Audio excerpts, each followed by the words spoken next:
ملک بھر میں آج سے مزید بارشوں اور برفباری کی پیشن گوئی۔ اسلام آباد محکمہ موسمیات نے ملک بھر میں آج سے مزید بارشوں اور برفباری کی پیشن گوئی کر دی۔ محکمہ موسمیات کے مطابق خیبر پختونخوا، بلوچستان، گلگت بلتستان اور کشمیر میں بارش اور برفباری کا امکان ہے۔ اسلام آباد، مری، گلیات میں بھی بارش اور برفباری متوقع ہے۔ اسی طرح پنجاب کے مختلف علاقوں میں بھی بادل برسیں گے۔ نادرا نے شناختی کارڈ ڈیٹا کے تحفظ کے لیے نئی ایپ متعارف کرا دی۔ نادرا نے شناختی کارڈ ڈیٹا مانیٹرنگ ایپ متعارف کرا دی ہے۔ شہری اب اپنے شناختی ڈیٹا کے استعمال پہ خود نگرانی کر سکیں گے۔ نادرا نے شناختی کارڈ ڈیٹا کے تحفظ کے لیے نئی ڈیٹا مانیٹرنگ ایپ متعارف کرا دی ہے، جس کے ذریعے شہری خود جان سکیں گے کہ ان کا شناختی ڈیٹا کہاں اور کس مقصد کے لیے استعمال ہوا۔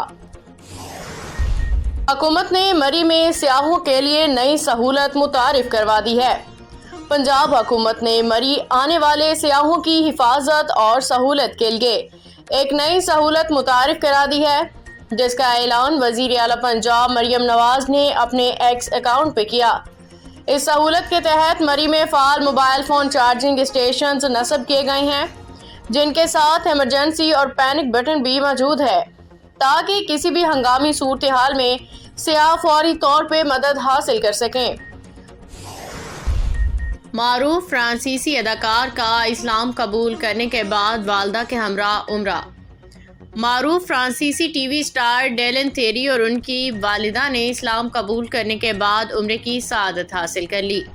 سوشل میڈیا پہ فرانسیسی اداکار ڈیلن تھیری کی ایک پوسٹ وائرل ہو رہی ہے، جس میں وہ اپنی والدہ کے ساتھ مکہ مکرمہ میں موجود ہیں۔ اداکار ڈیلن تھیری نے اپنے انسٹاگرام اکاؤنٹ پہ خبر کا اسکرین شاٹ شیئر کیا، جس میں اپنی والدہ کے ہمراہ خانہ کعبہ کے سامنے اپنی والدہ کے ماتھے کو چومتے ہوئے دکھائی دے رہے ہیں۔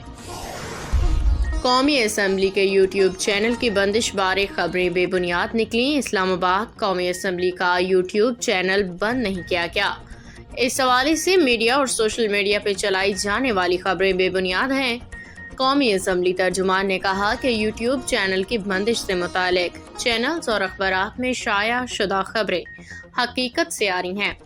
سوشل میڈیا سرور کے ڈاؤن ہونے کی وجہ سے تکنیکی مسائل پیدا ہوئے تھے، جس کے باعث چینل عارضی طور پہ غیر فعال ہوا۔